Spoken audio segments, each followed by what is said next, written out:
Indie games aren't just stealing players from AAA games anymore, they are erasing them. For years, we have heard people say indies are rising, but it was always treated like a cute side story, a fun little underdog narrative. Well, that narrative is over. We are now witnessing the total collapse of the default authority that AAA publishers have enjoyed for decades. Investors are panicking, analysts are sounding the alarm, and for the first time we have data to prove that this isn't just a trend, it's a structural shift. The industry is being taken over by people who actually care about video games, and the billion-dollar corporations that spent the last decade trying to monetize your patience are finally getting exactly what they deserve. Let's look at how 2026 started. On one side, you have highguard, an investor-backed independent AAA live service shooter. It had the budget, the development, and the marketing. It launched and its player count died in a matter of hours. The studio is already laying people off.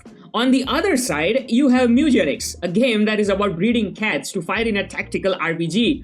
The marketing? A scuffed webcam video from the creator like 5 months ago. The result? 500,000 copies sold in under 48 hours.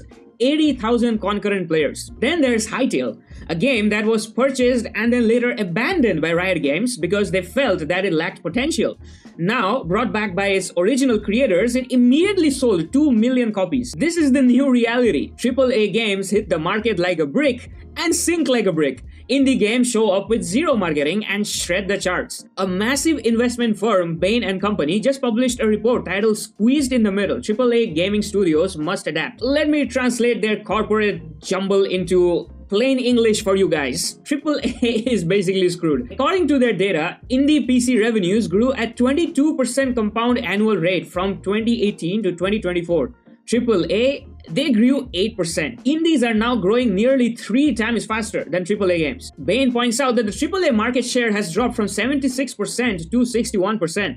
That is a 15% loss of the entire pie. Now, this may not seem like a lot, but we are talking about 90 to 100 million individual sales just vanishing from the bottom line. And honestly, it's even worse than that, because this report counts games like Black Myth Wukong and Baldur's Gate 3 as AAA.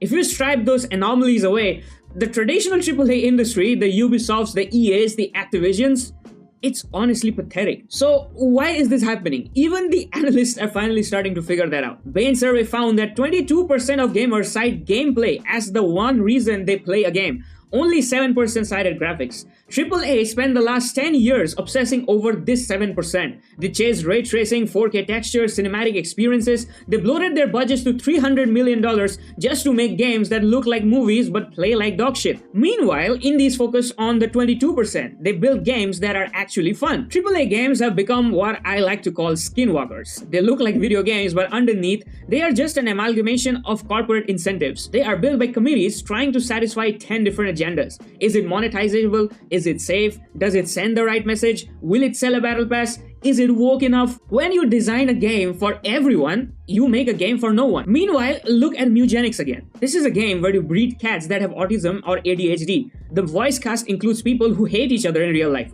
It's messy, it's weird, it's offensive to a lot of people, and that is exactly why it's winning. The developers didn't spend half of their dev cycle terrified of Twitter drama or consulting with a sensitive reader. They asked 2 questions. Is this cool?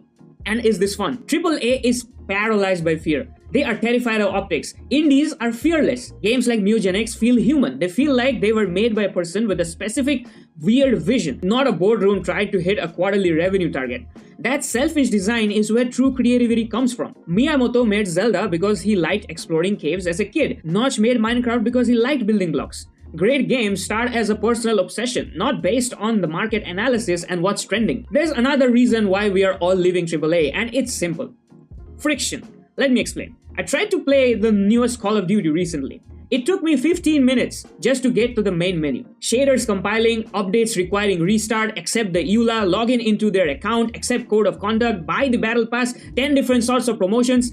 I just want to play the damn game. Indies are bringing back the immediacy of Super Nintendo era. You boot up, you press start, and you just start playing. They don't treat you like a criminal or a wallet waiting to be harvested. They treat you like a real player. If you bought every major indie hit in 2025, it cost you about $300. If you bought every AAA release, it cost you over $1,600. The math is simple. Indies are cheaper, better, more creative, and they respect your time as a gamer. AAA games are expensive, derivative, and actively hostile to your enjoyment. This isn't a cycle, this is a replacement. The silent majority that AAA relied on for so long is finally waking up. They're realizing that they can get a better experience for $20 from a team of 2 people than they can get from $70 and a team of 2,000. So the AAA executives, looking at those red arrows and panicking, you guys did this. You prioritized everything other than the video game. And now you are just paying the price. So I'll be over here playing Mewgenics, buy the right games, and I'll see you guys in the next video.